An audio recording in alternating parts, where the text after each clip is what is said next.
तो हेलो मेरे प्यारे दोस्तों, आप लोग का स्वागत है एजुकेट बाय सौरभ में। तो हम आप लोग के लिए लेके आए हैं कक्षा 8 के लिए विषय गणित का पेपर, वो भी वार्षिक परीक्षा 2025 के लिए। और पेपर का कोड है CR। और यहाँ पर समय हम लोग को यहाँ पर 2.5 घंटे का दिया गया और पूर्णांक यहाँ पर हमारा 100 का होने वाला है। तो अगर आप लोग चैनल पर पहली बार आए तो चैनल को सब्सक्राइब करिएगा। तो चलिए यहाँ से हम लोग पेपर को हल करना स्टार्ट करते हैं। तो पहला कह रहा है सरल कीजिए, और यहाँ पर हमारा पहला दिया गया है 2/3 भागे -4/5। तो यहाँ पर इसको हम लोग कुछ इस प्रकार से हल करेंगे। सबसे पहले हम 2/3 लिख लेंगे, उसके बाद भाग को हटाकर गुणा को लगाएंगे और यहाँ से अंक को पलट देंगे। और यहाँ पर माइनस को हम लोग आगे भी यहाँ पर लगा सकते हैं। तो यहाँ पर हम लोग 2 से 4 को काटेंगे तो 2 दूना 4 हो जाएगा। उसके बाद -5/3 को 2 से गुणा करेंगे तो यहाँ पर 6 आ जाएगा। तो -5/6 यहाँ पर इसका सही उत्तर हो जाएगा। उसके बाद यहाँ से हम लोग इसको हटाएंगे तो यहाँ पर खा वाला जो हमारा प्रश्न कह रहा है इसको भी उसी प्रकार से हल करेंगे। तो इसमें हम लोग को यहाँ पर -4 लिखना होगा, गुणे का चिन्ह लगाना होगा। उसके बाद 5/3 को यहाँ पर लिख देना होगा। हम लोग यहाँ पर अंक को उल्टा करेंगे तो यहाँ पर भाग गुणे में हो जाएगा। उसके बाद यहाँ से कुछ कट तो है नहीं रहा, तो यहाँ पर 5 चौक 20 -20/3 यहाँ पर सही हो जाएगा। उसके बाद यहाँ से हमारा प्रश्न संख्या 2 कह रहा है गुणनखंड विधि से निम्नांकित का वर्गमूल ज्ञात कीजिए।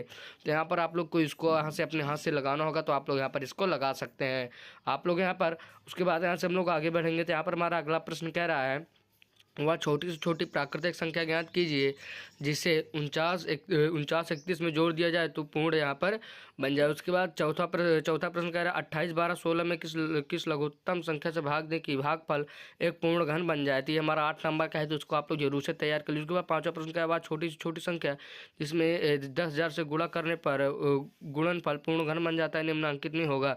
तो यहाँ पर ये भी हमारा 8 नंबर का और ये हमारा बहुविकल्पी के रूप में है, तो आप लोग कर लीजिएगा। उसके बाद छठा प्रश्न कह रहा है कि x-7 का होल स्क्वायर, दूसरा है 4 -1/3y का होल स्क्वायर, तो इसको होल क्यूब। तो यहाँ पर आप लोग को इसको भी हल कर लेना होगा। उसके बाद यहाँ से कह रहा है निम्नांकित में भाग देकर भाज्य भाजक और गुणनफल यहाँ पर आपको बताना होगा। उसके बाद 8वां प्रश्न में यहाँ पर हम लोग को कह रहा है कि व्यंजक a² - 2ab + b² के यहाँ पे व्यंजक के कौन से प्रकार हैं। तो मैं हम लोग यहाँ पर देखते हैं कि यहाँ पर हम लोग चेक करने के लिए पहले वालों को यहाँ पर 9a का होल स्क्वायर लिख सकते हैं।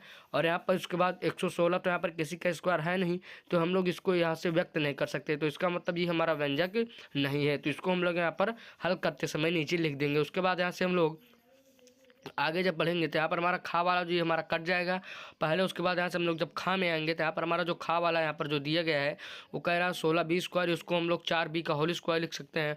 उसके बाद माइनस का यहाँ पर इस तरफ आएंगे तो यहाँ पर +5y का होल स्क्वायर लिख सकते हैं। लेकिन अगर हम इसको भी लिख देंगे तो अगर हम लोग यहाँ पर इसको -2ab बनाएंगे तो ये नहीं बनेगा। तो -2ab हम लोग यहाँ पर बनाएंगे तो -2 × 4b × यहाँ पर 5y तो हो जाएगा। तो यहाँ पर देख लीजिए 5 चौक 20 दूना यहाँ पर 40 हो जा रहा है, जबकि बीच में यहाँ पर हमारा 20by दिया गया 20by दिया गया है।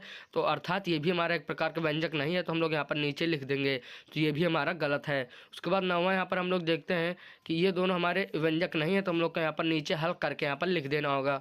उसके बाद यहाँ से हम लोग 9वें प्रश्न पर आएंगे। कह रहा है एक पिता की 10 वर्ष पहले आयु अपने पुत्र की आयु की 3 गुनी थी, 10 वर्ष बाद पिता की आयु अपने पुत्र की आयु की 2 गुनी हो जाएगी। यहाँ पर आप लोग को दोनों की आयु ज्ञात करना होगा। उसके बाद यहाँ से हम लोग इन सभी प्रश्नों को जैसे हल करेंगे तो 11वां प्रश्न कह रहा है x² - b = 0, और यहाँ पर 16x² - 9 = 0। तो यहाँ पर बताना होगा क्या सही हो। यहाँ पर हम लोग जब x का मान ज्ञात करेंगे तो ax² जब ax² बराबर करेंगे तो यहाँ पर b हो जाएगा। ax² = b, तो x बराबर यहाँ पर b/a। तो अब जो और यहाँ पर स्क्वायर को उस तरफ भेजेंगे तो यहाँ पर हमारा अंडर रूट लग जाएगा।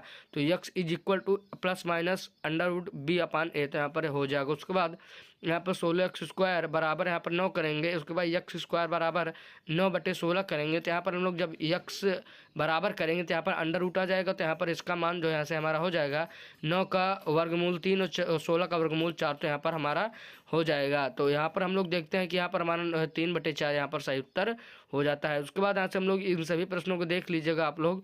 वह संख्या ज्ञात कीजिए जो अपने व्युत्क्रम के बराबर हो। यहाँ पर किसी धन का 2 वर्ष में चक्रवृद्धि ब्याज में मिश्र धन 2,400 तथा 3 वर्ष में मिश्र धन 2,520 रुपये हो जाता है। तो यहाँ पर ब्याज दर यहाँ पर आपको ज्ञात करना है। तो आशा करता हूँ कि आप लोग को वीडियो पसंद है। अगर वीडियो पसंद आई हो तो वीडियो को लाइक कर लीजिएगा, चैनल को सब्सक्राइब